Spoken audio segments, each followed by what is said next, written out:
Well, welcome back to Exhaust Sports Auto. My name is Kevin, and you are here to witness the 2020 Honda Passport. So, who do we have to thank for this little opportunity? Well, it is none other than Anchor Auto Outlet in Cary, Raleigh, North Carolina. So, if you would like to take advantage of this vehicle or purchase this vehicle, it is located here. You can peruse their website, and if you're interested, you can purchase it. But yeah, this is actually the fully loaded Elite model with the all-wheel drive. So this thing, when it was brand new, stickered for about $47,000. It is now listed for like $36,000. So there's that, and it has about a little under 6,000 miles on it. 5945 is what it has on the odometer. So that's how much it's lost with that many miles. So if you want to take advantage of that, go ahead.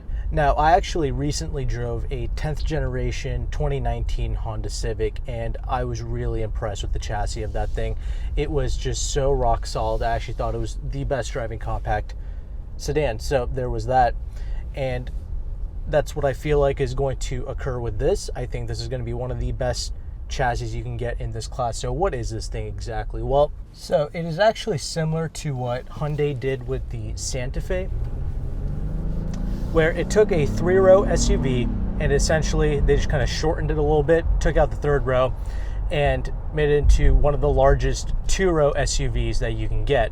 So that's essentially what they did. So yes, this is in fact, based upon the Honda Pilot. So if you're wondering what the differences are, it is the Pilot minus 7 inches and minus the 3rd row. And also one of the technical aspects are this vehicle actually utilizes a 9-speed ZF transmission. So the Honda Pilot actually utilizes a seemingly archaic 6-speed automatic, which, many of you probably like, oh, this has got to be better, right? It might be. We'll see, because they actually did retune this 9-speed ZF, because they did use this same transmission in vehicles like the Acura TLX, where if you got the 3.5 liter V6, it was equipped with the 9-speed automatic ZF, and it's pretty much a retuned version of that. So let's see what improvements we have here. But speaking of V6, that is the exact same power plant that resides in this vehicle. The same as the Honda Pilot, you get a V6 here. Now that is a very special thing, something that's been dying in this segment. So everything's going to a 4-cylinder turbo thing.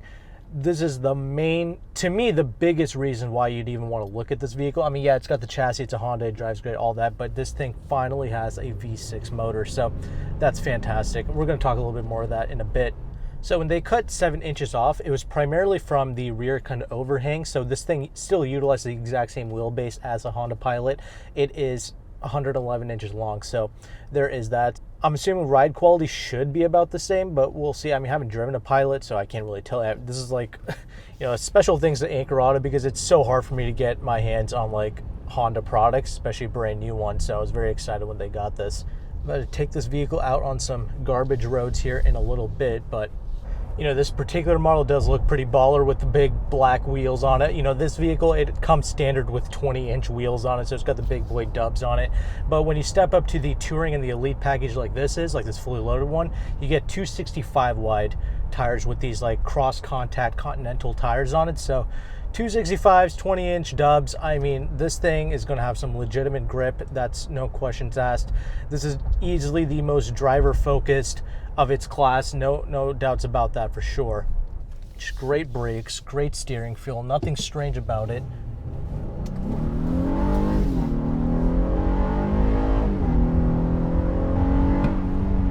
What a glorious motor. I absolutely love that engine. This is by far the best engine in its class, dude. Like, you just can't get this anywhere else. Honda's probably going to stop utilizing this too. They're probably going to divert back to that, that 4-cylinder thing that they use in like the RDX and stuff, that like slightly detuned version of the Honda Civic Type R. They love to tout that.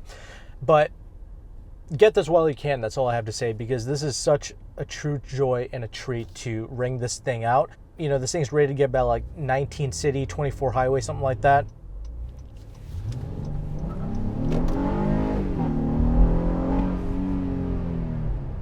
This chassis really is great, by the way. I mean, it is a stupendous chassis for sure. This thing, the handling that this thing has, yeah, I would even say that this kind of outclasses the CX-5 just by a little bit.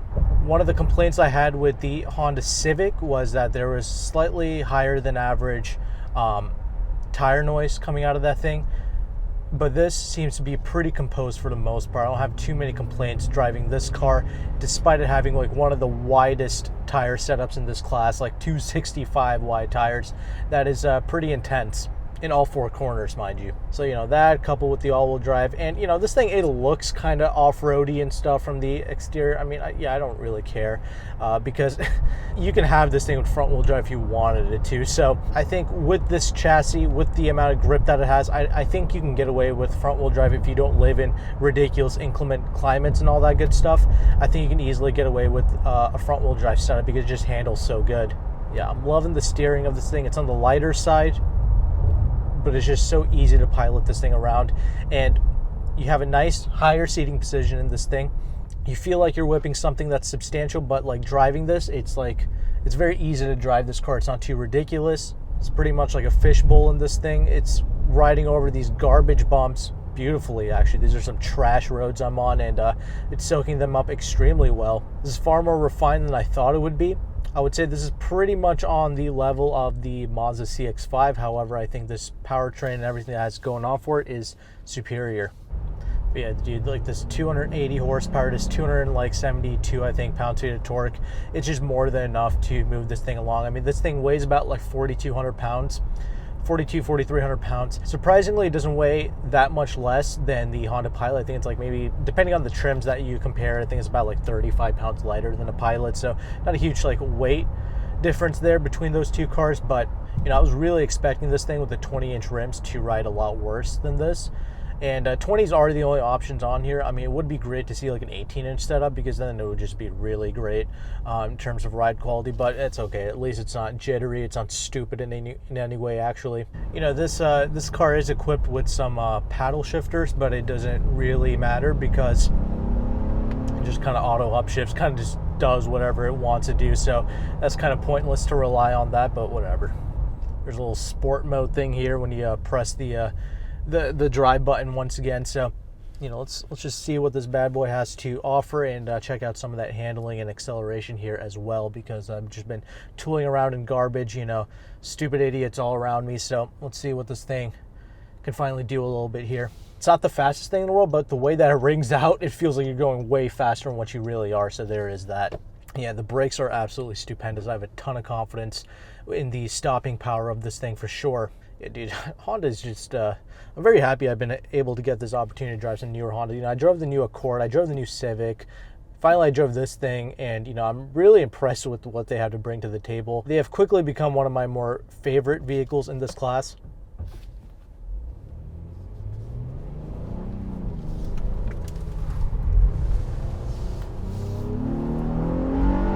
Not a ridiculous amount of, like,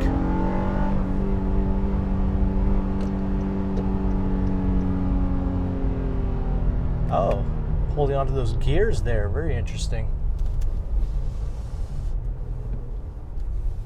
Yeah, not a ridiculous amount of like body roll or anything like that.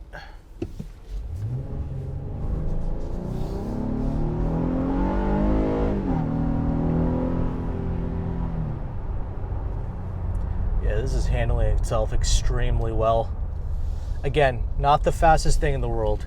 It's pretty much in line with those four-cylinder things, with the turbo, but this is just so much more fun to drive. You have a lot of confidence in all the inputs that you give this thing. It's just handling itself so well. Now, I get it. It is the all-wheel drive trim, so of course it's going to have like a certain level of handling that the front-wheel drive counterparts just won't have, but I feel like this chassis and everything is tuned so well that I think it'll be all right. And again, there is some roll, of course. It is a 4,200 pound vehicle, but this is far superior in terms of handling to like a Santa Fe, and it's comfortable enough. That's the thing. Yes, the Santa Fe is probably like, the best riding and all that stuff. Yeah, the CX-5 is probably just a little bit more refined, but like, I feel like as a package, I think that this Honda Passport is doing it for me. That's kind of what I said about the Civic as well. The slight refinement discrepancies that vehicle had compared to the other competitors, I don't really care too much about it. It's not really, I'm not really tripping over it. It was still a superior experience for me overall.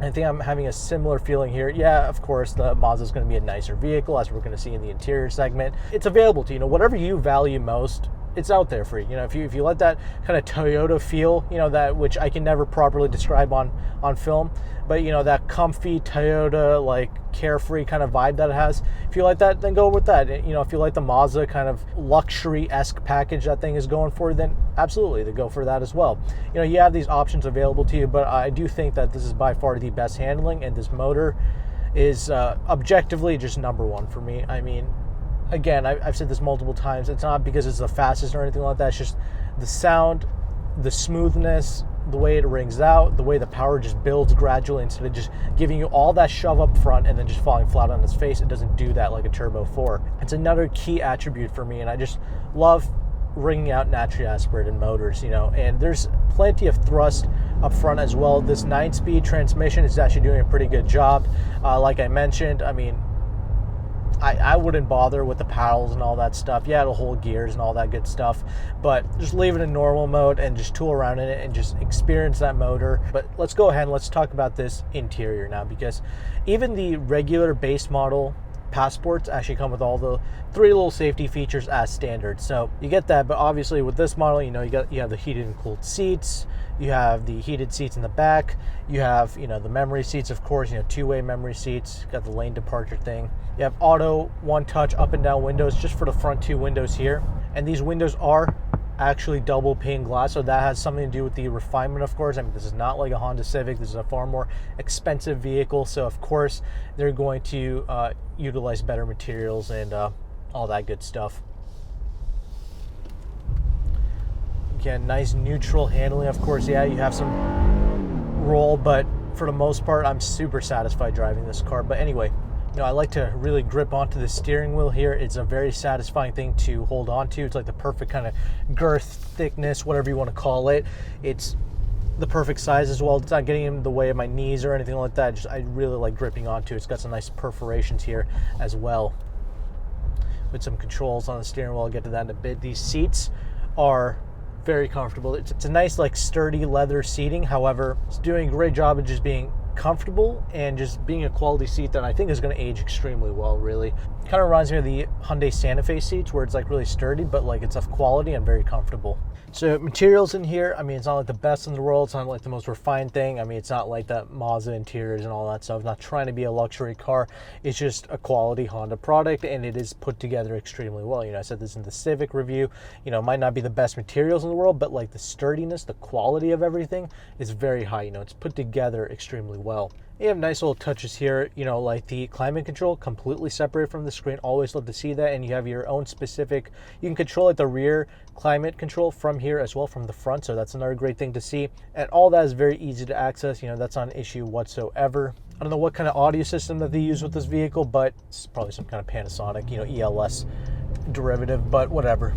It has like a nice, like, bass to it. It's not the most clear, it's not like the best audio system I've ever heard, but it's just like it has a ton of bass in it. So if you like that, well, there you go. You do have the automatic headlights, the automatic window wiper setting, so those are all, you know, great things to see as well. I really do like those convenience aspects to this vehicle. You have plenty of storage cubby spaces here as well. I mean, the door pocket space, you can easily put large items in there. Nice 2 cup holder things right here. Nice place to put your phone. It is wireless charging, so there is that. And I was actually about to roast this vehicle because I did not think that it came with like an armrest, but it does. It's like kind of hooked up to the seat here, so you have to kind of adjust it to whatever you like there. But hey, at least it has it, because the actual storage space is phenomenal. I mean, there's just so much in there for you to take advantage of. You can literally put anything you want in there. I mean, you can actually like take a bath in there if you wanted to. Got your little backup cameras and all that stuff here. It is an 8-inch screen. You know, at the base kind of screen that you get is 5-inch screen, so you know, there is that. If you care about your little screens there, and does come with Apple CarPlay, Android Auto, both of those things. A nice crispy little backup screen. You know, it's far better than what you got on the old Acura TLX, so there's that.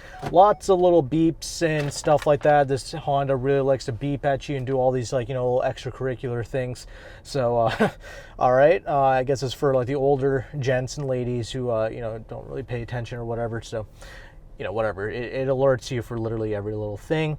And as you can see, it does have like the parking sonar thing as well. I mean, yeah, there is piano black plastic being used, but it's, you know, just whatever, I guess. I kind of forgive it. The gear lever thing situation is like this electric thing. Does take some getting used to, but it's very similar to what you would get in the 2020 Acura RLX, which if you haven't seen that review, go check it out. But they are discontinuing the RLX. But yeah, it's a similar setup to that gear thing that you get here as well. It does have the auto stop start, but you can turn that off here. The infotainment, so this is exactly what you got in the Honda Accord essentially, and it's not bad. I don't mind it. It's far superior than what they were doing before, so that's a very good thing. It's very quick to react. There's no real issues here. You can actually like turn the brightness, you know, it's all here for you basically, and I have zero issues using this thing. It's very similar to the Hyundai Kia stuff. It's actually that level of simplicity. Now, the gauge cluster, not as simple to use, but whatever. It's a full digital thing going on for the speedometer here, and it does actually look pretty nice. I don't mind the way that it looks, but it does take some getting used to. But once you do, it's a very easy vehicle, and it's very ergonomic for the most part. I actually don't really have too many complaints about using this car. It's just, it is slightly different from your normal vehicles, but it's not ridiculous and out of control. It's nothing you can't get used to. You have a real garage door link thing here. You have a sunroof here, but it's not a panoramic sunroof. But I don't really care because it helps with the rigidity and it helps with not creaking and rattling, which, by the way, there is no creaks and rattles. It's a very solid vehicle, but then again, it only has like, you know, less than 6,000 miles on it. And let's talk about that rear space here. So the rear space, it's not as plentiful as the Santa Fe, but it is more than enough. I mean, it's very similar to like the Toyota RAV4, and that's a great size to me. So I easily fit. I'm 5'11". This car is very easy to kind of get in and out of. I think it's the perfect size.